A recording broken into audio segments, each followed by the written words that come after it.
Buen día, ingeniero.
Hola, buenos días.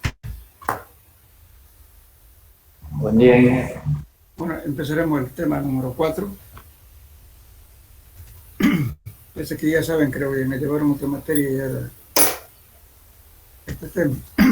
Bueno, la determinación del tamaño de las partículas comprendidas, o sea, la gravimetría, ¿qué significa?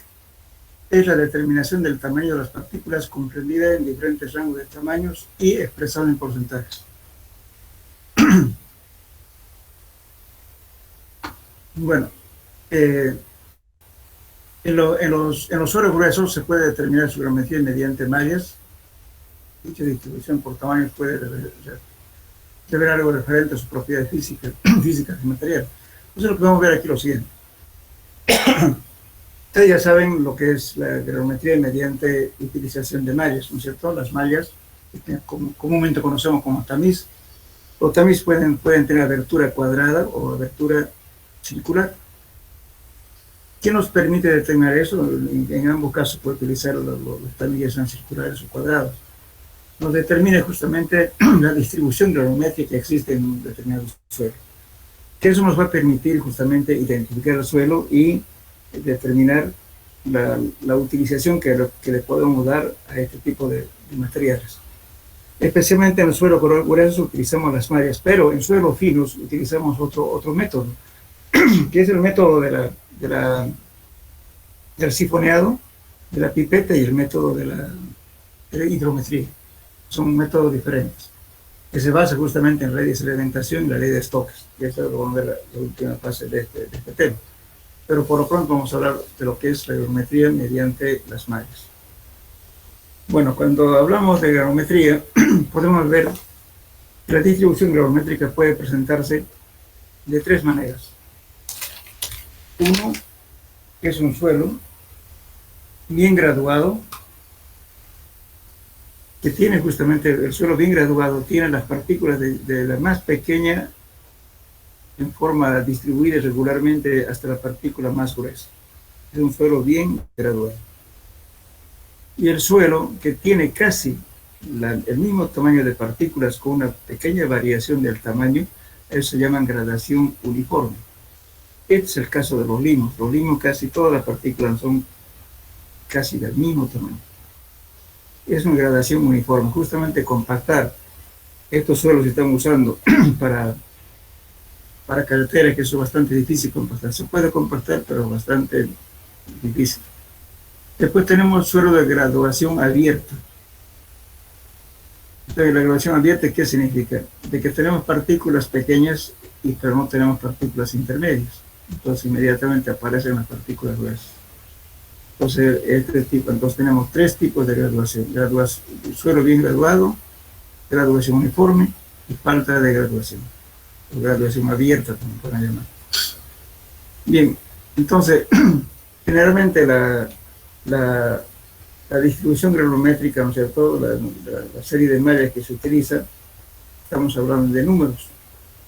Por ejemplo, de 2 pulgadas, media pulgada, 3/4 pulgadas, 5 octavos, etcétera, ¿no es cierto? Dependiendo de la nomenclatura que utilicemos.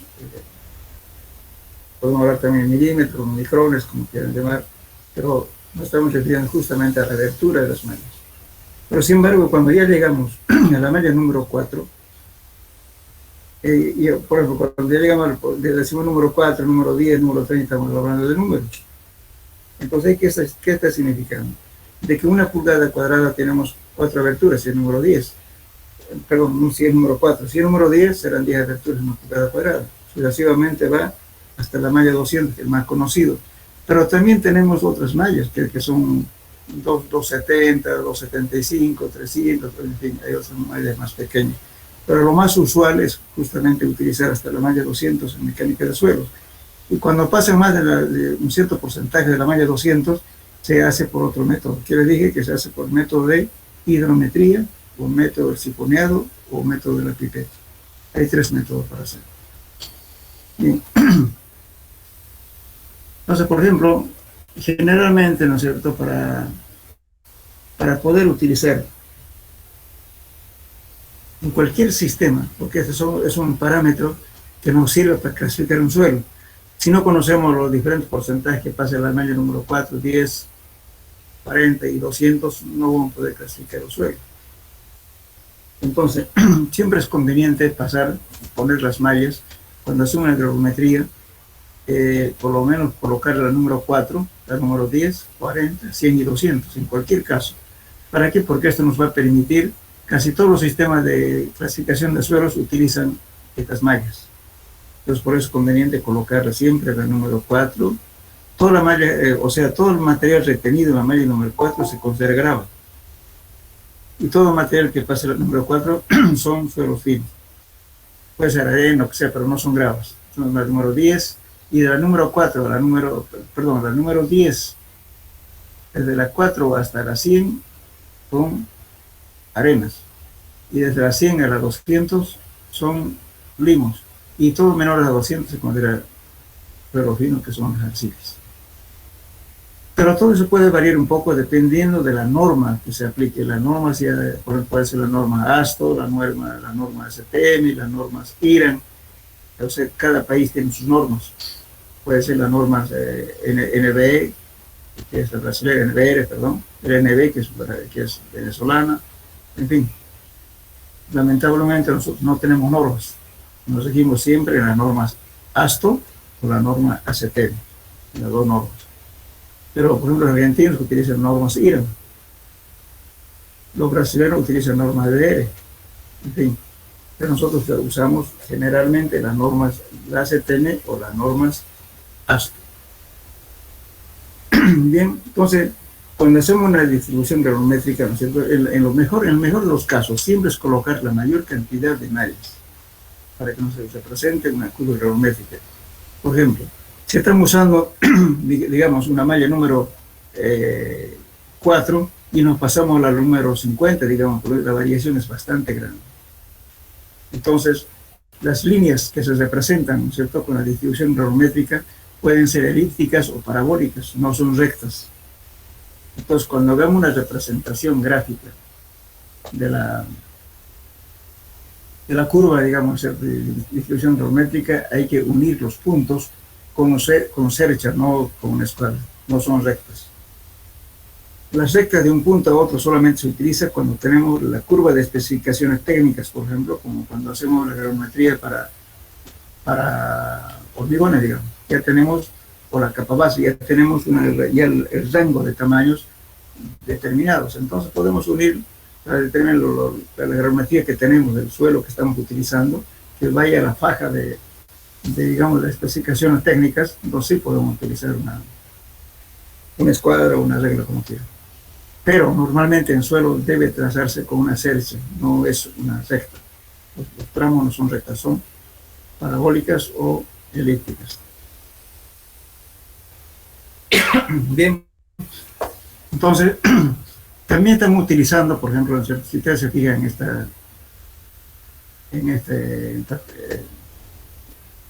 esta tabla, digamos, aquí tenemos, ¿no es cierto?, la abertura de las mallas que está en escala logarítmica. Y aquí tenemos, en escala natural, el porcentaje de pasos de 0 a 100. Y aquí, en cambio, está variando logarítmicamente, fíjense, de 100, 10, 1, 0,1, 0,01. Bueno, el rango que más o menos trabajamos, por decir, por ejemplo, todo el material que es fino, desde este tamaño hasta acá, viene el suelo fino, que está la arcilla y limo.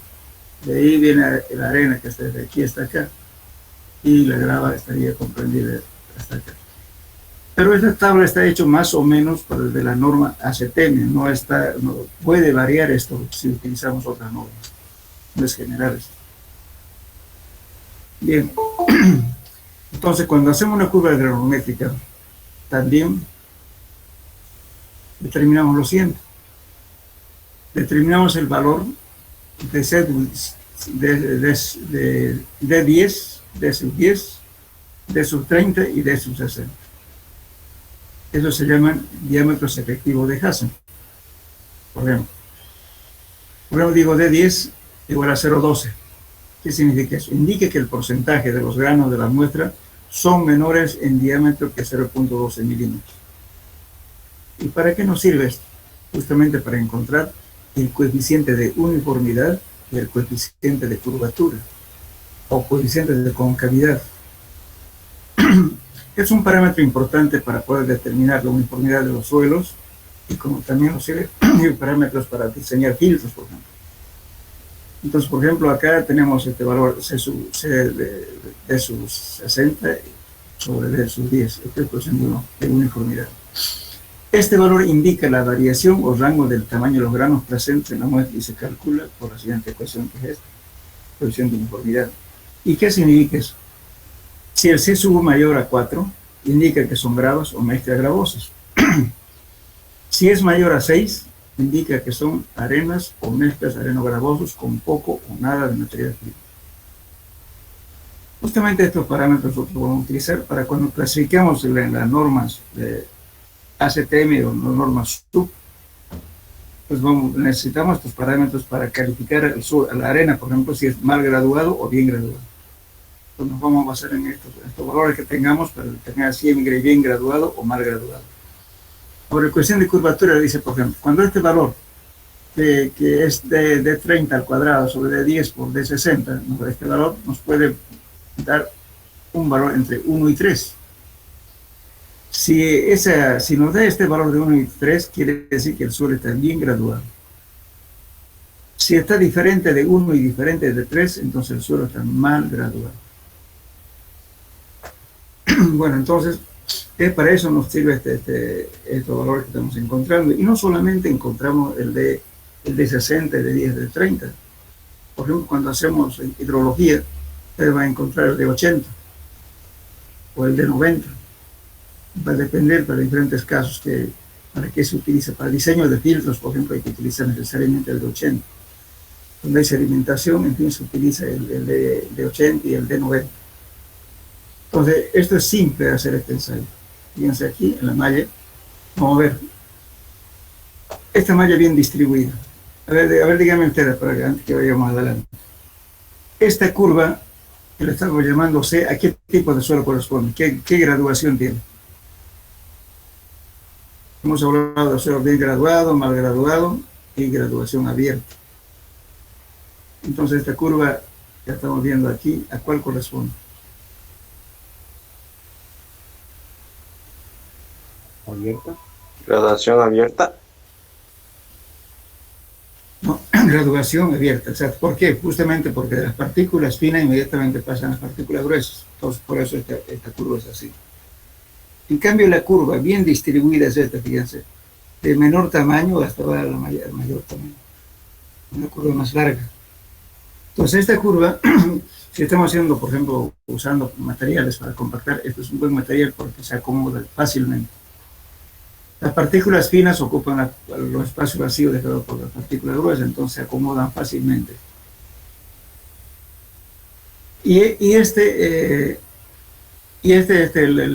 Esta curva, la B, es una graduación abierta, entonces de un tamaño chico pasa al mayor tamaño. Entonces nos da o sea, con solamente mirar a las curvas, ¿no es cierto? Podemos decir este suelo está bien graduado, por ejemplo, esa curva larga que tiene todos los tamaños. En cambio, este es una graduación uniforme, este tiene el caso de los linos. En cambio, esto tiene un suelo de grueso, se pasa fino. Son dos tipos de curvas. Ahora, ¿qué es lo que ocurre? Cuando estamos viendo aquí, ¿no es cierto? Estamos llegando al máximo hasta la malla número 200. Ahí se quedó. Pero, ¿qué pasa si queremos conocer partículas menores a la malla 200? Entonces, podemos prolongar esta curva. Supongamos esto. Podemos proponer inclusive de tener partículas mucho menores de la malla 200. Acoplar a esta curva para complementar cuánto es el tamaño de los finos. Entonces, para eso se hace justamente el método hidrométrico, por otro método, por sedimentación, utilizando la ley de Stokes, que es el método del hidrómetro, el método de la pipeta y el método del sifoneo. Entonces, eso para suelos finos. Entonces, por eso si ustedes se fijan, cuando vimos en la primera parte para determinar la actividad de las arcillas, aparecía un porcentaje, ¿no es cierto?, menores a la media número, a las partículas menores a 0.01. ¿Cómo se determina esto? Y que fíjense aquí, menor a 0.01. Pero sin embargo, nuestro curvo no va a decir, hacemos por un tamizado directo, no vamos a poder hacer esto. Nos falta este pedazo, cuánto porcentaje más hay aquí. Entonces hay que hacer hidrometría. Entonces a esta curva que se determina por tamizado directo, podemos acoplar esto y hacer una curva más prolongada con partículas menores a la malla 200. Bien, entonces, ahora, ¿en qué casos, por ejemplo, se utiliza el método tamizado? Si el material pasa en la malla número 10 en un porcentaje mayor, entre 10 a 15%, se recurre a lavar. Hay que lavar la muestra necesariamente. Para ello se toma, dice, un tamizador. ¿Ingeniero me escucha? Sí, sí. ¿Ingeniero me escucha? Sí. ¿Ustedes me están escuchando o no? Hola. Es que se va sí, Se va la pero señal. entrecortado, es que se va la señal y bien. Inge, no, pregunta. Sí, sí. Inge, ¿me escucha? Pregunta. Le estoy escuchando. Estaba anotando entre las dos clases de curva que dijo el ingeniero y no anoté la segunda, me reitera, curva abierta y la otra curva. Ya, vamos a ver, porque está bien. Aquí, me está hablando de esto, ¿no? Esta curva A Sí. corresponde a un suelo bien graduado. Bien graduado significa a esta figura de aquí, a esta. Tiene partículas de todo tamaño. Y esta es graduación uniforme. Casi tiene partículas del mismo tamaño, que es esta de aquí, la B. Fíjense, no brilla mucho la curva. Así. Es el caso de los limos. Ahora, la otra curva es abierta. De partículas grandes pasa directamente a las partículas finas. Tenemos así, que es el caso C. Entonces veremos aquí, esta graduación uniforme, graduación abierta. Falta la parte intermedia. Por eso, en suelos que son bien graduados es fácil compactar. ¿Por qué? Porque todas las partículas pequeñas ocupan los espacios vacíos dejados por las partículas más grandes. No se acomoda bien. Pero en este caso, por ejemplo, es más difícil compactar esto porque casi son del mismo tamaño. Por eso compactar un limo y llegar al 100% de la densidad máxima es difícil llegar. Hay que combinar a veces la compactadora pata de cabra con la compactadora de boquilla, en algunos casos. Y eso, el limo, por ejemplo, es un material totalmente ambivalente, podemos decir así. Cuando está confinado funciona bien, pero cuando está saturado es deleznable. Y cuando está sometido al efecto eólico y el efecto fluvial, se escurre, no tiene partículas que no le frene nada, se desintegra. Por eso cuando se ponen terraplenes, este tipo de material, lo primero que hay que hacer es justamente poner una cobertura. Encima se le pone en el talud, se pone una tierra vegetal y sobre eso se ponen, se puede poner los tepes. Los tepes son, ¿no es cierto? No sé si han visto en el mercado vender unos cuadrados así con pasto, ¿no es cierto? Es sembrar de césped, es un tepe. O en su defecto se colocan celdas que vienen ya de plástico y se siembra gramíneas, o sea, pasto, en lugar para evitar justamente el problema de erosión excesiva de estos suelos. Porque si ustedes lo dejan libre en un talud, viene una lluvia y se va a ir todo. No hay nada que la frene.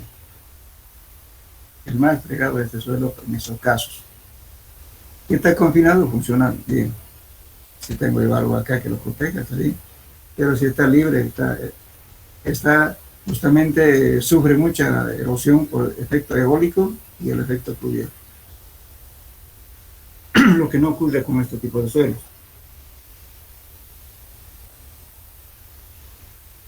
Bueno, no sé si contesté su pregunta ahora. Sí, gracias. Ahora, lo que le vamos a repetir, lo que estaba diciendo yo, por ejemplo, aquí, cuando se hace, por ejemplo, ustedes ya se habían hecho estabilizado, pero, aunque dice en la parte teórica, por ejemplo, aquí nos está diciendo, si el material pasa la malla número 10 en un porcentaje mayor al 10 o al 15%, se recurre al lavado de la muestra, o sea, se hace por el método de muchas lavadas. Y para ello se toma, dice uno, una malla número 40 de protección a la malla número 200. No siempre 40, puedo poner una 100, puedo poner 60, porque quiero proteger la malla 200. Si estoy lavando un poco de gravita, ¿no es cierto?, sobre esta malla número 200, este 200 se va a arruinar inmediatamente. Entonces se pone mallas de protección. Si tiene algo de grava, se pone la número 4, después se pone la número 40, después será la 60, sucesivamente, después la 100 y de 100 a 200. Solamente estamos protegiendo que no se arruine al lavar. Ahora, si el material es menor del 5 al 10% de la malla número 10, se procede al tamizado directo. Eso se puede hacer, o sea, secamos la muestra y lo tamizamos directo, cuando cumple estas condiciones. Pero no es conveniente en realidad hacer esto. Por ejemplo, supongamos que ustedes están haciendo una granulometría con material de río, digamos, por ejemplo, que tienen partículas mayores a la número 4 y son gravas. Si las gravas tienen hendiduras, entonces ¿qué va a pasar? Va a haber arcilla impregnada en esa hendidura. Entonces cuando ustedes lo tamizan en seco, no se va a desprender la arcilla pegada. ¿En qué afecta eso? Si ustedes están haciendo hormigón, lógicamente cuando ya se humedece, cuando ya lo someten a compresión, eso se va a desprender. No hay adherencia. y por tanto va a fallar la resistencia al hormigón. Por eso hay que tomar muy en cuenta la cantidad de material que pasa a la malla 200 en un acopio para hormigones. Hay que controlar eso. No debe ser más del 2%. Y es más, entonces hay que lavar o bien cambiar de acopio. Bueno, y también hay que tomar muy en cuenta, ¿no es cierto? Estoy hablando tanto en capa base como en hormigones. Si tengo partículas planas y alargadas, tampoco me sirve. ¿Qué significa partículas planas y alargadas?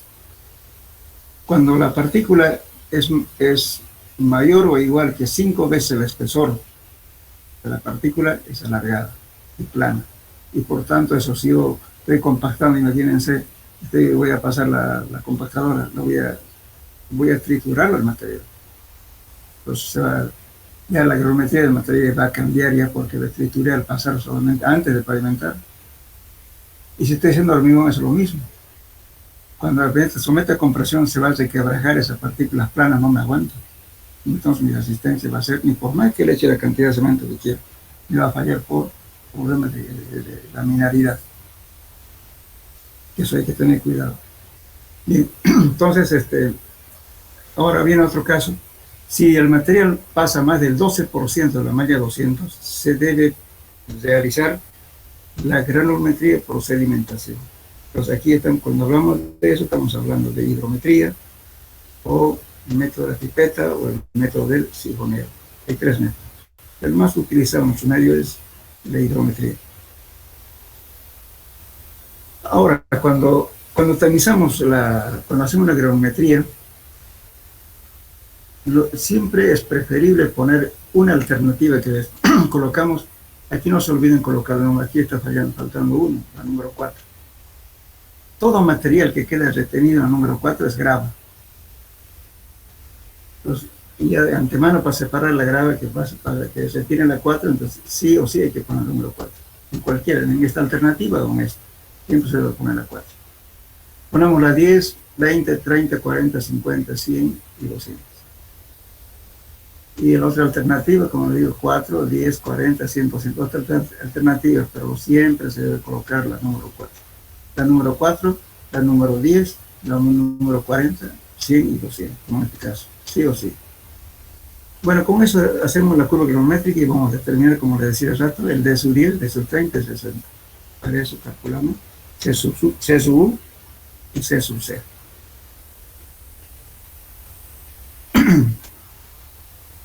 Bueno, ¿por qué es el motivo, como les decía, de lavar en cualquier caso?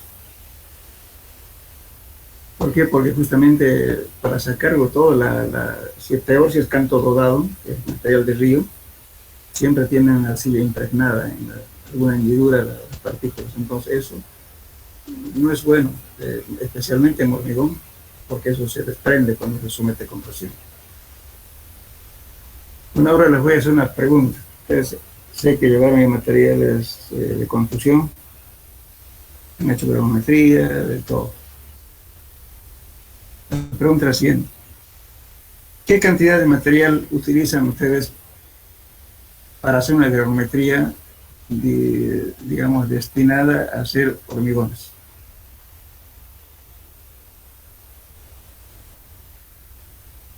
La cantidad mínima necesaria para hacer una granulometría. 5 kilos. 5 kilos. ¿Alguien más?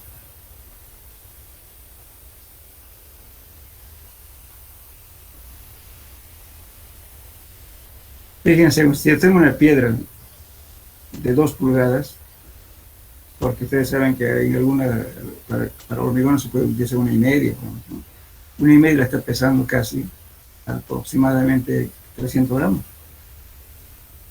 4 piedras pesan 1 kilo, o 5 piedras pesan 1 kilo, ¿verdad?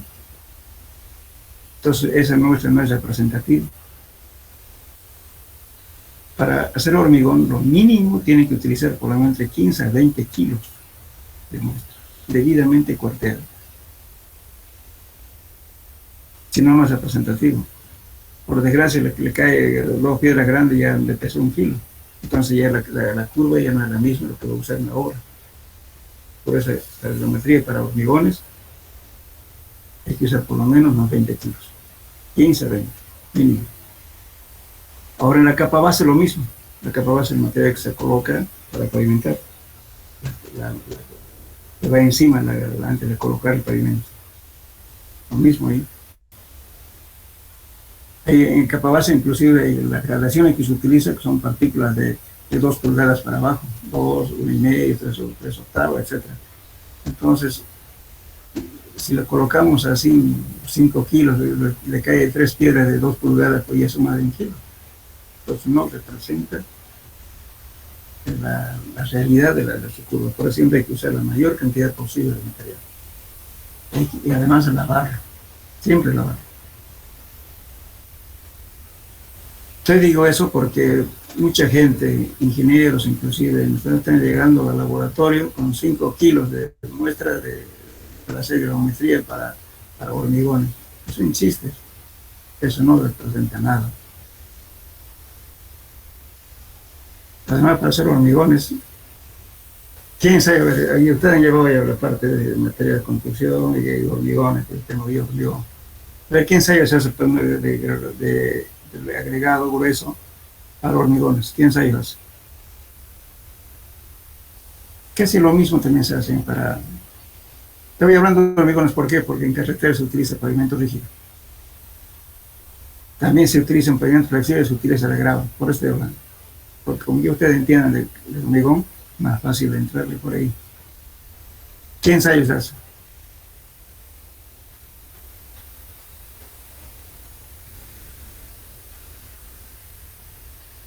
Supongamos que ustedes van a hacer un edificio de 20 pisos, a ver, ¿qué exigirían ustedes como ingenieros?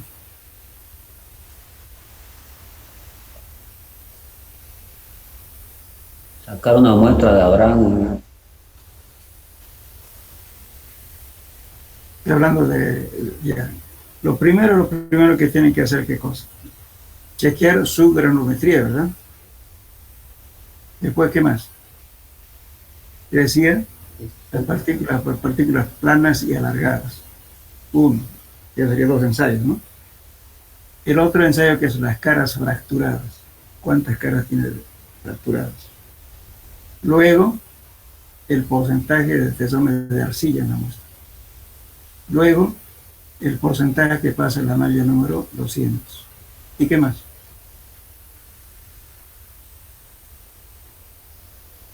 Otro ensayo que se hace es en la máquina Los Ángeles para detener el desgaste por abrasión, para ver la dureza de las piedras. Otro ensayo, desgaste de sulfatos. ¿Qué es el desgaste de sulfatos? Por ejemplo, supongamos que las aguas agresivas que de repente están haciendo un puente, las aguas siempre tienen sales, ¿no es cierto? Entonces, eso, si eso puede afectar a los agregados a largo plazo, lo puede destruir y por tanto facilita el ingreso del agua hacia la armadura. Entonces hay que controlar eso. Y si estoy haciendo, por ejemplo, que se yo de repente alguna obra para aguas servidas, peor todavía. Las aguas servidas lo desintegran las partículas, entonces tengo que hacer ensayo de desgaste a mis sulfatos. Después se hace también, si quieren ser más finos en la pavimentación, hay que hacer la prueba de lignitos, carbones. Todos ensayos por mí, ¿no? Y cuando se hace estrictamente para pavimento, también se hace ensayo. No es nomás hacer granulometría y chavo, no. Hay otros parámetros que es importante determinar. Bueno, no sé si tienen preguntas al respecto. En capa base más o menos el mismo tratamiento por hormigones, porque también trabajamos en hormigones para hacer pavimentos rígidos y flexibles también.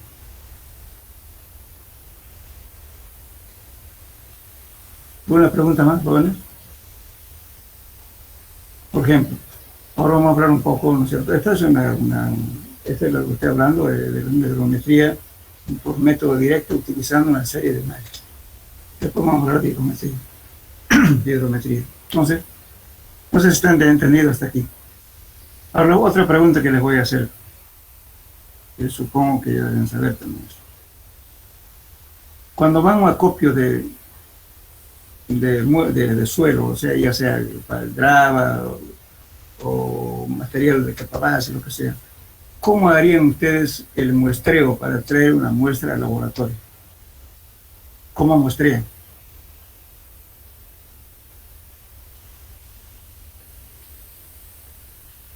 ¿Me entienden la pregunta, no? Sí, se entiende. Vienen las volquetas, le van a echar un material o copian un material. Bueno, usted tiene que ir al laboratorio para hacer las pruebas de su grafometría y todo eso. ¿Cómo muestrea? Sacamos una muestra de abajo y de arriba. Más o menos, y también de las partes de la lateral. Se hacen varios puntos, ¿no es cierto? La parte de abajo, porque el material siempre Sí, por está parte. segregado, se segrega el material al volcar la volqueta, ¿no es cierto? Entonces se segrega el material hacia abajo, sobre todo los pesados rápidamente hacia abajo. Y las partículas intermedias quedan al medio y las partículas más finas quedan arriba. Entonces, para hacer un muestreo, hay que hacer en toda una forma transversal, ¿no es cierto? Un poco de abajo, del medio, de la parte del coronamiento y así sucesivamente, todo lo mismo. Entonces, de todo eso se hace una mezcla para que sea representativa. No se puede tomar, y justamente el primer error que comete el ingeniero es eso. Agarra un ayudante y dice, vení, trae una bolsa y llévame, toma mucho porque llevamos al laboratorio. ¿Qué hace el tipo? Tiene dos posibilidades. Si ve bonito arriba, va a subir para traer solamente el material de la parte de arriba. Y si es más flojo, va a decir, bueno, yo voy a sacar si queda bajito, me saca todo el material segregado. Entonces, esa muestra no es representativa. Por eso, cuando se hace una grafometría, hay que decir, el material fue proporcionado por el contratante. Otra cosa que ustedes lo mostré, entonces ahí garantizan que la cosa está bien. Pero si le trajeron otros, bueno, después le van a decir, bueno, usted ha hecho mal el ensayo de grafometría, su ensayo no coincide con lo que estamos haciendo en obra. Porque no sabemos quién lo tomó la muestra, pues. Bueno, no sé si está claro. Ingeniero, Sí, señor. pregunta, ingeniero, porque para sacar una muestra anoté abajo, medio, coronado, eso escuché, ¿me corrige? Sí, claro, supongamos que está el suelo, ¿no es cierto? De un poquito de abajo, de unos 20 centímetros, 30 centímetros toma. Y además no va a tomar siempre de encima, siempre se hace un hueco por lo menos 30 centímetros en profundidad. Hacen un huequito y de ahí saca el material. Después unos 2 puntos al medio y a la parte de arriba, entre el coronamiento y después al otro lado. Se saca en todo el montón de tierra, perdón, de material que tiene y sacar diferentes puntos. Muy bien, y Una ahora, pregunta sí. que no la tengo clara aquí. Abajo, al medio, está claro, ¿no? Pero coronado, ¿qué zona es? Es lo de arriba, pues encima, pero cuando ya está abajo, arriba, la corona, o sea, el montón, las partes superiores. Ah, ya dije, gracias. La Ahí parte de siempre la va a cabeza, encontrar la material fino. corona. La superficie sería. Material fino. Entonces hay que sacar también de ahí. Pues. De repente, no sé, diferentes puntos para que sea representativo. Ahí, gracias. Es importante el muestreo. Si no, le va a pelar, porque ¿qué va a pasar? Resulta que usted va a hacer una grafometría, va a presentar, y en obra, cuando le chequeen, el supervisor lo va a chequear, su grafometría no va a coincidir con lo que le han hecho en el laboratorio. ¿Sí? Y de repente pidió otro ensayo más, usted en el laboratorio hizo esa muestra mal muestreada, está haciendo hacer todos los ensayos, está haciendo mal. Porque cuando le chequeen en obra ya no va a ser lo mismo, entonces le van a observar. El muestreo es fundamental en el laboratorio.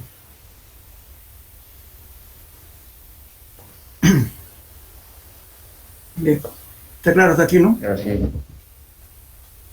Bien, entonces, ahora vamos a hacer un ejemplo de grafometría. Lo que tenemos aquí. Generalmente siempre se hace el lavado. Normalmente en laboratorio, ¿qué se hace? La norma dice, ¿no es cierto?, de que la muestra se lava y se deja secar. Primero tiene que secar. Después de secado, procede a lavar. Ya pasó 12 horas o 24 horas. Después de lavarlo, vuelve a secar, recién para tamizar. Ya se pasó 48 horas. Entonces, no, en laboratorio no se puede dar ese lujo. La norma dice, ¿no es cierto?, la teoría dice que debe ser así. Pero a veces trabajamos más rápido. ¿Qué hacemos? Lo hacemos paralelamente a la humedad, una parte, y luego que pasamos peso húmedo y lo estamos lavando inmediatamente. Eso para ganar tiempo. Pero aquí, con este ensayo lo estoy haciendo como normalmente hacemos, pero en la realidad hay que apurar. Se toma de la misma porción una muestra para humedades, la otra muestra ya pesa peso húmedo y va lavando. Luego calcula el peso original, el peso seco. Y aquí vamos a hacer un ensayo, un ejemplo. Vamos a tomar peso seco original, dice, ¿no? O sea, peso neto, 500 gramos. Después se procedió a lavar. Peso seco, después de lavado, me pesó 474.5 gramos. La pérdida por lavado tengo 25.5 gramos. ¿Bien? Luego, hemos puesto la malla número 4, 10, 20, 40, 60, 100, 200 y la base. Estas son las aberturas de las mallas. Ahora estoy haciendo el peso detenido acumulado. En la número 4 me detuvo 9.10 gramos sucesivamente, ¿cierto?, en cada malla. Este es acumulado. Luego, con estos datos, voy a proceder a calcular el peso retenido en cada tamiz. Eso no es más que la diferencia de entre, fíjense, aquí tengo 9.10 en la primera malla, en este número 4, me quedó 9.10 gramos. Aquí me quedó 44.30, pero ya es acumulado. 44.60 menos 9.10 me da este valor. 35.50, a ver, hagan la operación. Después tengo 120.20 gramos, menos esto, me da este valor. ¿Se dan cuenta, no? Hagan la operación, por favor. Calculen estos datos que estamos dando, pesos detenidos acumulados en cada tamiz. Primeramente 9, después 44.60 menos 9.10 nos da esto. ¿Está bien? Sí, sí. Ya. Ahora, para otro lo Bien, mismo. está bien. 120.20 menos 44.60 nos va a dar este valor.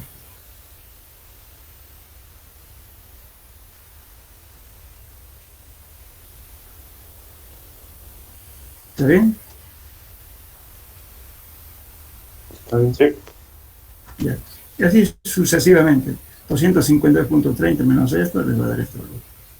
Con eso tenemos pesos detenidos en cada tamiz. Bueno, ahora voy a calcular el peso retenido en cada tamiz. Entonces, ¿qué hago? Fíjense. Una regla de 3. Si pasara todo sería 100%, ¿verdad? Perdón, si se tuviera todo sería 100%. Entonces estamos haciendo regla de 3, fíjense aquí. Estamos haciendo lo siguiente.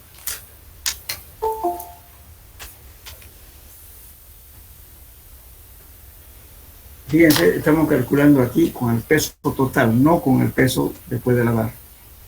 Entonces, aquí entonces el peso total es 100%. Es la de 3, fíjense. 100%. Entonces lo que me está pesando aquí, lo que me detiene aquí, es X%. Perdón, aquí. 9.10. Entonces los 500 gramos era 100% y los 9.10 gramos es X. X es igual a 9.10% dividido entre el peso total, entre 500. Hagan la operación, les va a dar este valor. 1.88. 1,82 da, ingeniero. Bueno, redondea 1.80. Ya, ahora hagan lo mismo aquí. Con el 35, hagan lo mismo. Tiene que darse este valor. 35.50 por 100 entre 500.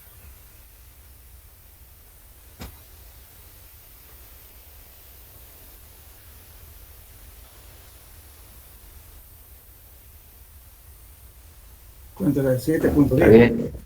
7,10. Ya. Ahora con el otro lo mismo. Entonces agarren 500 por 100 dividido entre 75.60.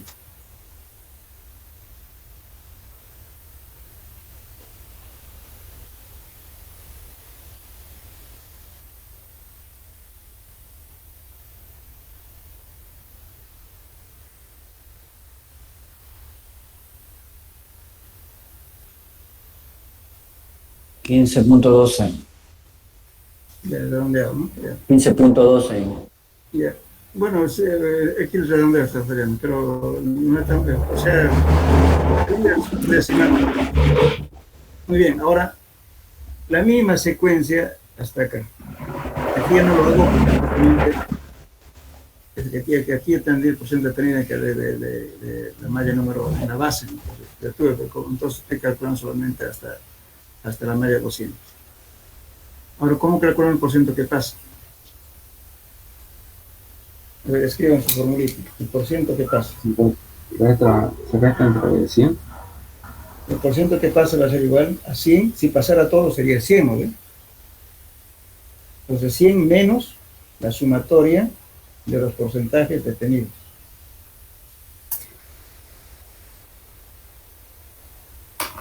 Eso van a ser ahora. 100 menos la sumatoria de porcentajes detenidos. Ahora pongan 100 menos 1.80.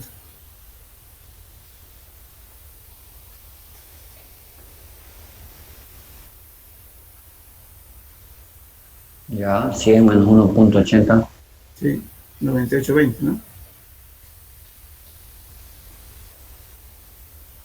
Sí. Ya. Ahora muy bien. Ahora hagan 1.80 más 7.10.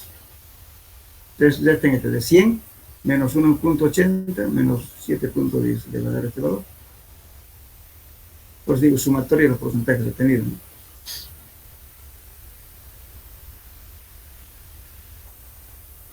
$91.1. Sí, 91.1. Bien. Bueno, después con la calculadora ya lo pueden ustedes. Ahora si quieren hacer, si quieren sumen esto más esto más esto y restan de 100, les va a dar esto. Inge pregunta, ¿Sí? cuando usted dice que es redondeado, y si no redondeamos, ¿afecta el resultado, ingeniero? No va a redondear con números enteros, no va a variar con números enteros, puede variar en decimales. En el segundo decimal no pasa nada. Ahora en la sumatoria, cuando verifiquemos, nos va a variar un poco. Vamos a verificar todo, a ver si está bien hecho o no está bien hecho. Continuemos con eso. No pasa nada con nada. Bueno, si ustedes si quieren usar el redondeo con su calculadora, pueden tomar 2 decimales y luego redondear automáticamente el calculador con 2 decimales. Bien, ¿entendieron?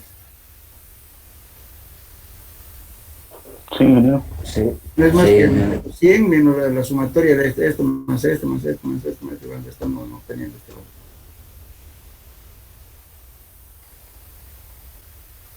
Muy bien, entonces ya tuvieron, ya entienden eso. Ahora vamos a ver lo siguiente.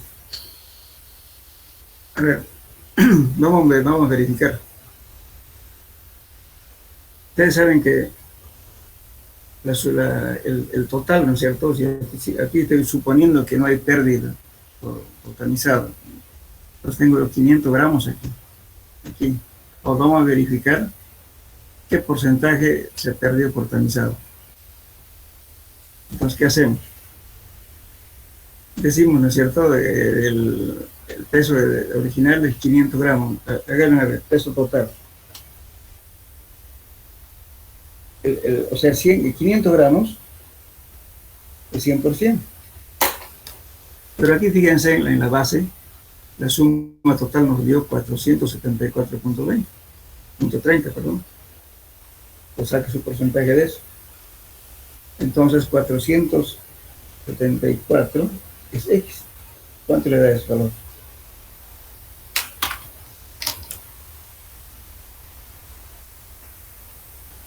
$4.74 dividido 500. ¿Cuánto da?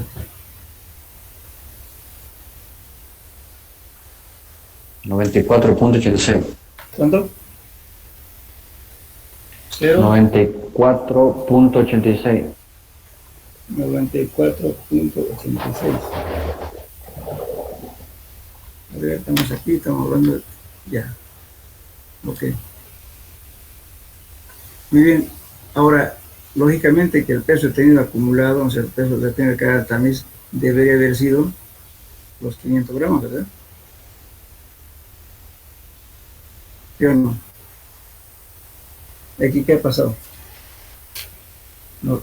Ahora resten, fíjense, 94.86 menos 100, ¿cuánto le falta?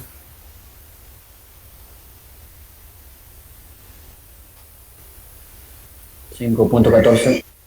5.14. Eso le falta, ¿no? Pero ahora hay que tomar en cuenta esto. Entonces eso, ahora por pérdida por lavado, ¿cuánto dio? Es 25.5, ¿no? Ahora saque su porcentaje.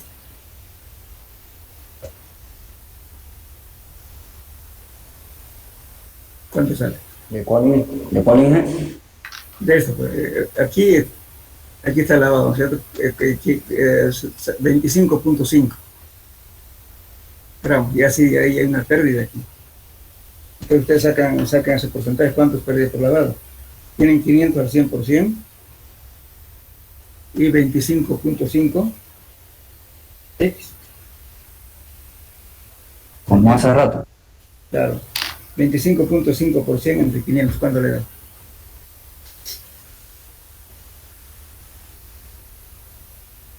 $5.1. 5.1. 5.1%, INE. Ya. Ahora súmeselo. Exacto, tenía usted 94.86, ¿no ve? Más 5.10, ¿cuánto le da? 0, 9, 9, 9. 99.99. 99. Punto 99. Sí, 99, 96. Casi 100, ¿cierto? Eso ha sido más por redondeo, ¿verdad? Ahora, también es que aquí, lógicamente, nosotros estamos viendo como si no hubiera habido pérdida. Entonces, aquí fíjense, ¿por qué está variando eso? Aquí usted tenía peso después de lavar 474.5, aunque aquí tiene usted 474.30, ¿verdad? Ahora, ese uno que está haciendo lo perdió al tamizar. Entonces, usted aquí tiene pérdida por lavado 5.10. Ahora, la pérdida por tamizado, haga lo mismo. ¿Cuánto perdió? Es mínimo, pero es importante. Ponga, estamos haciendo 474.5 menos 474.3. 0,2. ¿Cuánto representa en porcentajes? 0,2 gramos.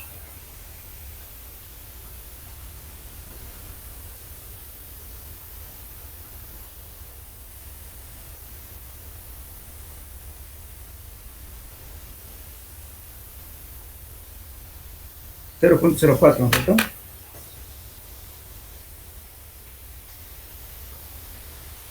Sí, 0. Sí, Y ahora lo suma a 99.9. 4 centésimas. Esa pérdida por redondeo. ¿Por qué le estoy haciendo hacer esto? Usted dice 0.04. Eso es pérdida por tamizado. En una granulometría se admite solamente 2% pérdida por tamizado. Si usted tiene error más del 2% del tamizado, entonces está mal. Tienen que repetir el ensayo.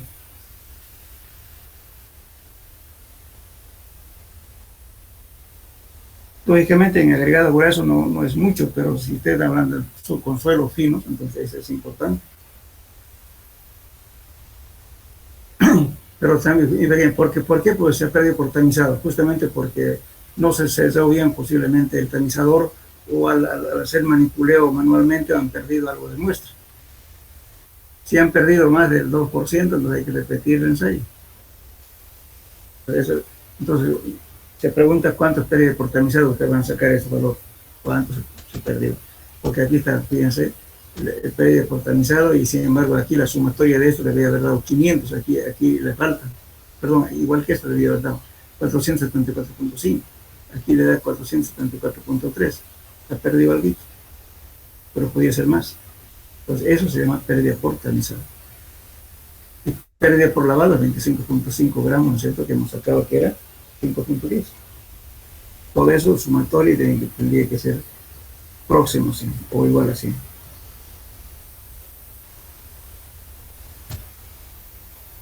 ¿Se entendió?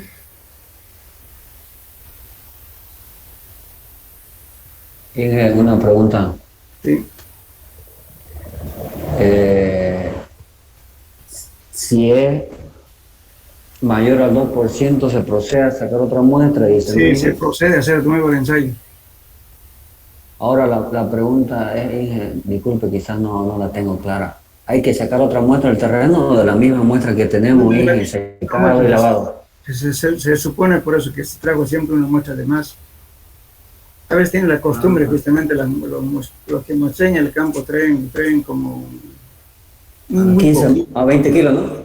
Siempre hay que dejar una muestrita de testigo. No usen jamás toda la muestra, siempre hay que dejar algo por las dudas. Entonces la muestra de siempre hay que traer la mayor cantidad posible. Se supone que ha sobrado un poco, entonces esa misma muestra se repite por el ensayo. Esa es la cosa. Y estábamos hablando de kilos, ¿no? Claro. Pero, fíjense el manual que está en el otro día que estaba en la copiadora. En el manual dice, hay una tabla que está diciendo para cuando las partículas tienen el diámetro comprendido en tanto, y se utiliza tantos gramos. O sea, hay una especificación. Pero en agregados, por eso traten siempre de utilizar próximo entre 15 a 20 kilos mínimo para tamizar. Estamos hablando de otro suelo, puede ser menor. Si es arcilla, pues pueden tomar 100 gramos, 200 gramos, no pasa nada. Pero en grados, no.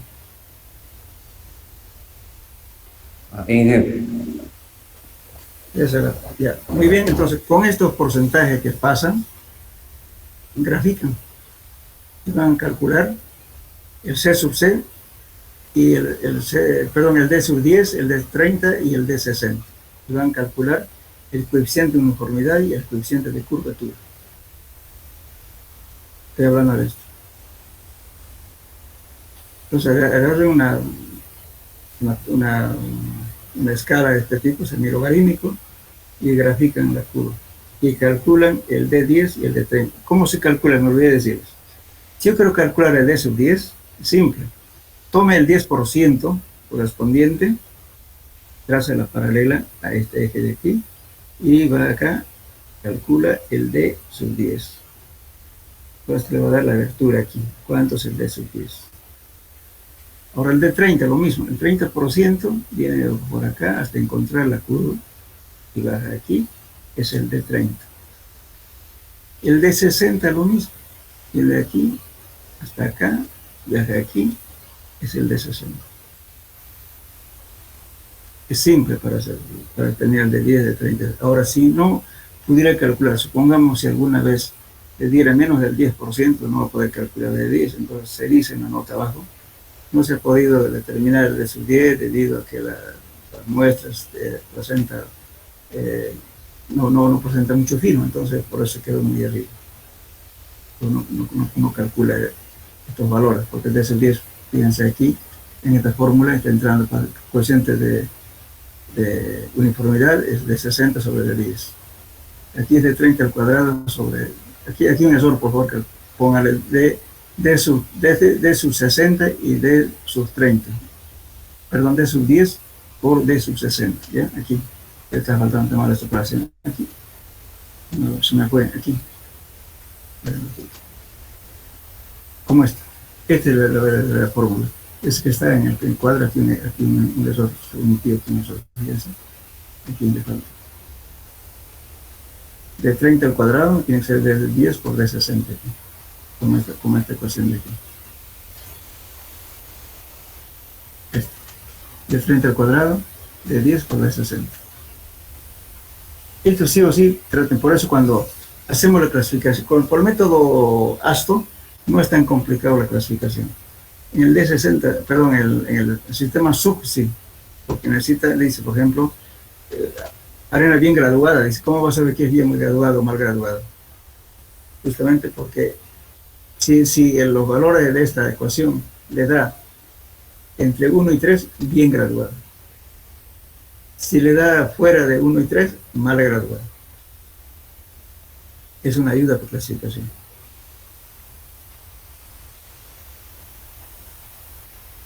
Bien, entonces esto sería en cuanto a la granulometría. Entonces ustedes van a graficar esto, van a calcular el D sub 10, D 30 y D 6. Y con eso calculan C sub U y C sub C.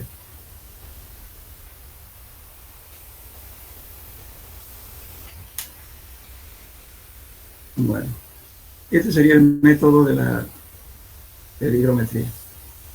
Por favor, para hacer el método de hidrometría, ustedes tienen que leerlo previamente el ensayo, si no, no van a poder hacer. Bueno, el método de hidrómetro es uno de los métodos más conocidos para materiales finos, pero el método que actualmente está utilizando, el método de sifoneado propuesto por Valle-Roda, es mucho más simple. Valle-Roda es un boliviano, no sé si alguna vez han escuchado a él, que hizo varias cosas en la mecánica del suelo, introdujo sistemas para estudiar taludes, para empujes de tierra, hizo justamente el método de la pipeta, él lo inventó, es una variante del método del hidrómetro. Bueno, el método de hidrómetro es que es el más común. El método de hidrómetro se basa en el hecho de que la velocidad de sedimentación de partículas en un fluido es función de su tamaño. Lógicamente, en un medio continuo, que es aire o agua, ¿cuál es el que cae primero? El que tiene mayor tamaño, no es el que tiene mayor peso. Inicialmente este método fue propuesto por Gordon Smith en Noruega en el año 1926 y Boyoukus fue en 1927 y finalmente lo perfecciona el doctor Arthur Casagrande. Y eso es lo que estamos manejando ahora. Este método se basa fundamentalmente en la ley de Stokes, que nos da un diámetro equivalente para partículas menores a la malla número 200. ¿Y qué dice la ley de Stokes?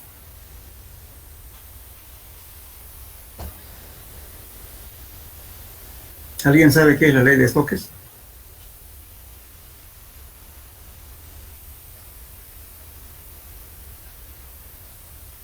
Por favor, para complemento de este tema, cuando yo le dé el cuestionario, le van a poner al final, por favor, ¿qué es la ley de Stokes? Muy bien, ley de Stokes. Ley de Stokes, así tal como está escrito aquí, Stokes. ¿Cómo se pronuncia, Inge? Perdón, entrecortado lo escuché. Ya, decía que a la tarea que, o sea, como le estoy dando yo de cada tema, ¿no es cierto?, un cuestionario de preguntas, ¿no es cierto? Entonces, al final del cuestionario, cuando les dé a este tema, que es número 4, al final lo colocan esta pregunta que le estoy haciendo. ¿A qué se refiere la ley de Stokes? ¿Qué es la ley de Stokes? Lógicamente, nosotros deberíamos saber ya en física, eso es cuestión de física. Pero como no saben, entonces lean para que no se olviden. Inge, una pregunta. Sí. Un paréntesis al tema. ¿Está en la fotocopiadora, Inge, la materia para... Disculpe que no haya escuchado. Sí, está, o sea, lo que lo estoy dando, no sé si alguien puede material grabar para darlo a los demás. Lo que pasa es que yo reformé un poquito de lo que está en la fotocopiadora. Ahí está la misma cosa, pero algunas cositas que están cortadas, que están como lo puedo decir, en la edición vieja. Puedo decir, esto lo hice para hacer un libro, pero no tuve tiempo de corregir y editarlo. Pero pueden grabarlo para tener esto, por favor, porque va a salir como libros.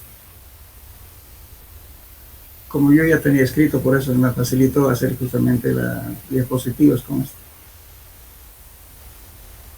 Ahora, la parte de laboratorio de suelo, sí, creo inclusive pueden pedirlo, el disco, en el Instituto de Investigación de Tecnología. Eso hice cuando teníamos horas de investigación, está el manual de laboratorio de mecánica de suelo, es así. Manual ilustrativo de mecánica de suelo, dice. Está ahí en tamaño libro, o sea, que no hay copia, o lo graban en su computadora. ¿Ya? Si quieren, también se lo puedo pasar, yo no hay problema. Porfa, Inge. En el anterior semestre se los pasé ya a los alumnos, pero de ahora se los puedo pasar eso. ¿Ya? Por favor, ingeniero. Ya está bien. Entonces, justamente en el manual está paso a paso el cálculo para que hagan esto. Si no, no van a poder hacer el ensayo. Ya. Entonces dice, un análisis hidrométrico se puede determinar valores granulométricos para extender una curva granulométrica, como les decía, para alargar la curva.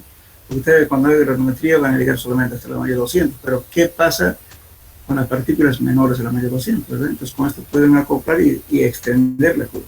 Esa es la ventaja que tiene esto. El ensayo de hidrómetro se realiza tomando una muestra, la misma que se debe dispersar para formar o sea, en este método se trabaja exclusivamente para suelos finos, con el material que pasa en la malla número 10, por si acaso. Está también en el manual está indicando todo eso. Entonces, ¿qué se basa? Justamente la velocidad es igual a longitud sobre tiempo, ¿verdad?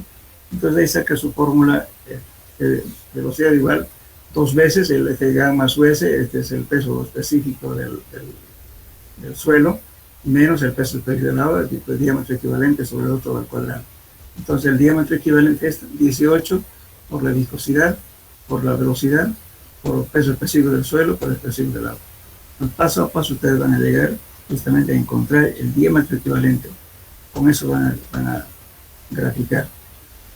Lógicamente es más que todo para hacer el ensayo, todo esto es corrección. Ahora, si ustedes no quieren hacer corrección por temperatura, pueden manejar el hidrómetro, se coloca en baño María a 20 grados centígrados. O sea, el ensayo es válido para 20 grados centígrados. Si tienen 20 grados centígrados, entonces no necesitan hacer correcciones por temperatura, pero sí por menisco. Aquí está. Y justamente las correcciones, todo lo que está escrito está para el hidrómetro que tienen en la universidad, que es justamente el hidrómetro 152H.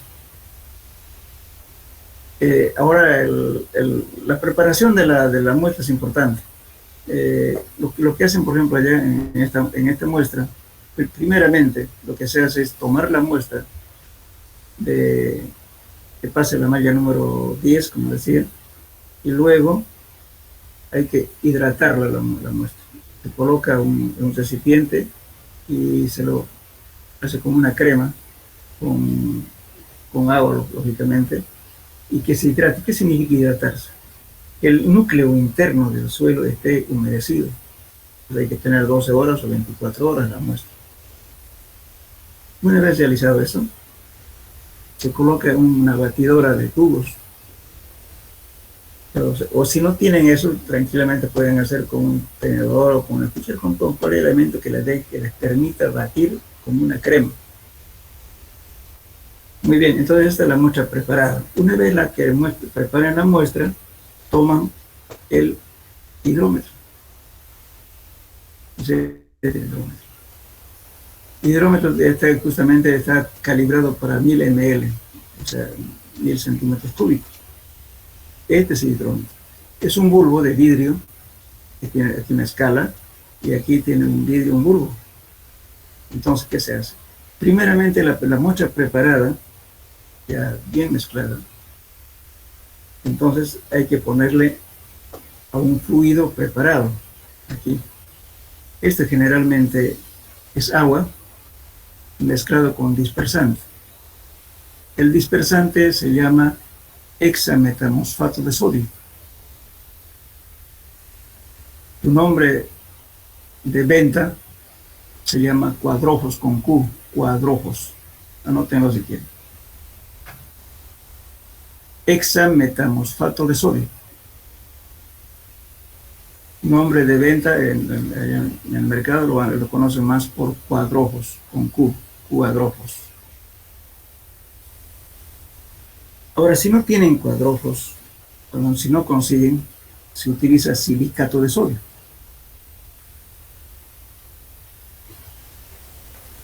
¿Qué es silicato de sodio? La sal inglesa, lo que toman cuando están estreñidos. Eso es el sal inglés. Pero entonces lo venden eso, lo preparan la solución con un porcentaje determinado que está indicando en el manual, lo preparan y lo mezclan con agua. Esta agua, ¿no es cierto? Luego lo baten bien, la muestra, ¿no es cierto? Se tapa aquí ya sea con goma o con la palma de la mano, se tapa bien y se deja un espacio para echar la muestra. Una vez colocado la solución preparada, entonces se vierte la muestra aquí y se lo bate completamente, siempre no muy lleno, es una marca determinada. Después lo sacuden bien durante 3 minutos de todos lados, como hacer jugo de tamarindo, un lado a otro lado. Se mezcla totalmente. Una vez mezclado, entonces ponen hasta la marca que mide 1000 centímetros cúbicos. Una vez realizado eso, colocan el hidrómetro, este aparato. Entonces inmediatamente controlan el tiempo, desde el mismo momento en que ponen el hidrómetro, y miden en esta escala, mide qué escala tiene. Conforme va pasando el tiempo, entonces conforme se precipitan, ¿no es cierto? Las partículas más grandes se van a precipitar primero, después las chicas. Entonces el fluido va bajando su viscosidad. Al bajar la viscosidad, lógicamente va a permitir que este bulbo vaya penetrando y van midiendo ustedes la escala y el tiempo. Con eso va a ser todo el cálculo. Ahí está el secreto de medir la escala en función del tiempo, cuánto se está entrando esta escala de aquí. Van midiendo. Entonces, cuanto más fino, lógicamente, este ensayo va a durar más tiempo. Cuanto más las partículas sean más chicas, dura más, porque la precipitación no es instantánea, tarda tiempo. Si el suelo tiende a ser granular, si tiende a ser un poquito más grueso, entonces sí, se hace más rápido el ensayo. Ustedes pueden, para hacer el mismo hora que tienen, para hacer un ensayo pueden utilizar, si quieren, un limo arcilloso. Pero si utilizan la arcilla, les va a durar 4 o 5 horas o tal vez más el ensayo. Entonces van midiendo, lógicamente, que le van a llenar a una planilla que está también en el manual, es importante que lo tengan. O si no, también el manual está en la edición antigua, está también en la fotocopiadora de Elías, que está frente al laboratorio civil, en las escaleras se lleva una fotocopiadora, donde venden jugo de coco. Esa fotocopiadora tiene el suelos 1 y suelo 2 y tiene el manual. O si no, piden una copia de la investigación. Eso se lo voy a enviar por último, ya uno de ustedes, al ayudante lo voy a mandar para que se lo envíe usted el manual de laboratorio. Entonces, con eso va a ser este ensayo. Entonces, bueno, esta es corrección por menisco, que forma este menisco hay que corregir, y también la temperatura, hay que mantener la temperatura a 20 grados centígrados. Entonces, a ver, ¿alguien sabe a qué temperatura está el agua de Santa Cruz? Lo que sale de la tierra.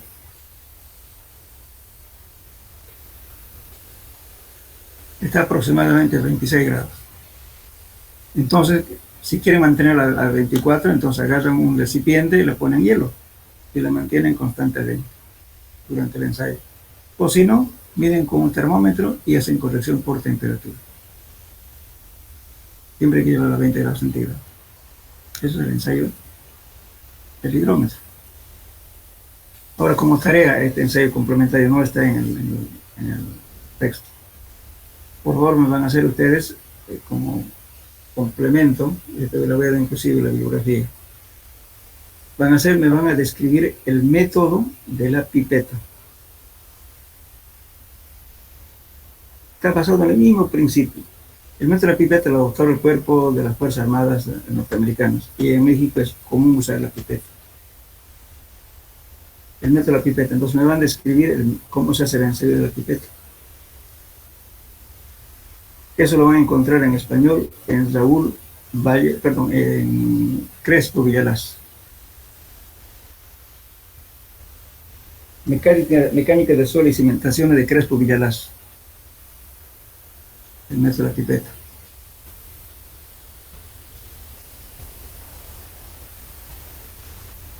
Están tomando nota, ¿no?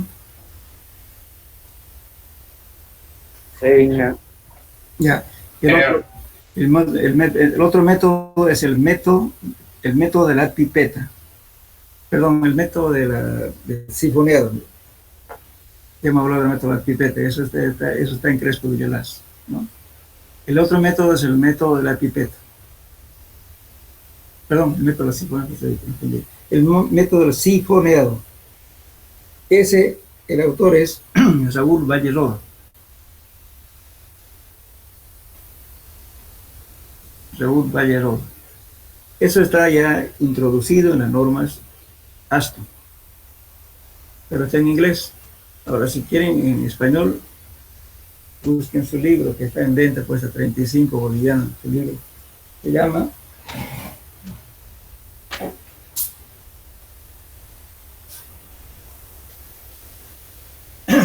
Calles, Carreteras y Aeropistas.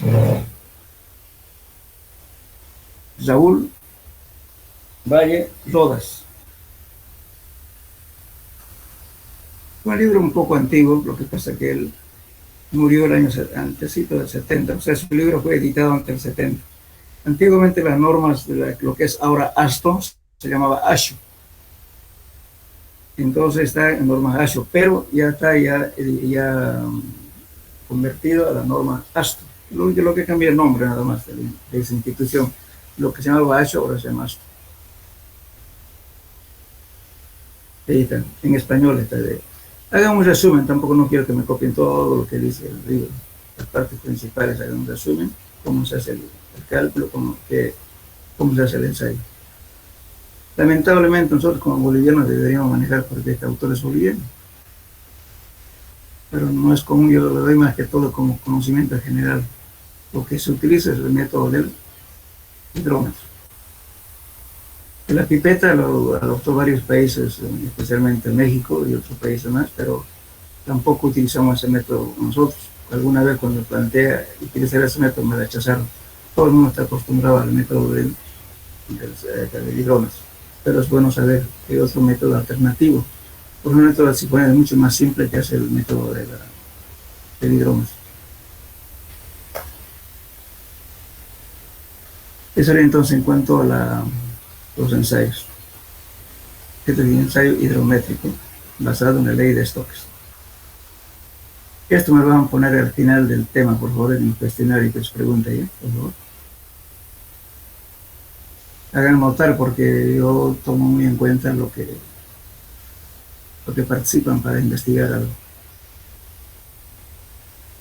En fin, las preguntas están en el texto, les doy el cuestionario, pero eso tienen que leer.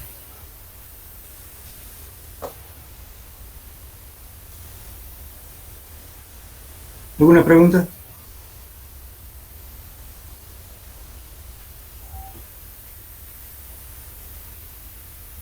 Por favor, entonces, más que todo como recomendación, cuando hagan una granulometría, indiquen bien a sus operadores de que cómo se tienen que tomar la muestra, cómo se debe cuartear, todo eso a veces, repito, ¿no es cierto? Hay mucha gente que viene a veces de Trinidad, de Guayaramerín, cosas de más de 1000 kilómetros, y están llegando para hacer un ensayo de, qué sé yo, de hidrometría, granulometría, y llegan con sus 5 kilos de muestra, pues, ¿no? Pues, a veces no representa nada en vano. En ese caso es perder tiempo, ¿no? Por eso es importante saber cuáles son la cantidad mínima necesaria de muestras y cómo obtener las muestras. Importante.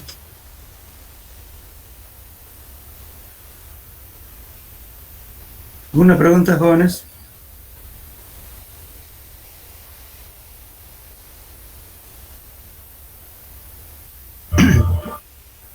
Bueno, si no hay pregunta, entonces Hasta la próxima clase. La próxima clase entramos al capítulo de plasticidad.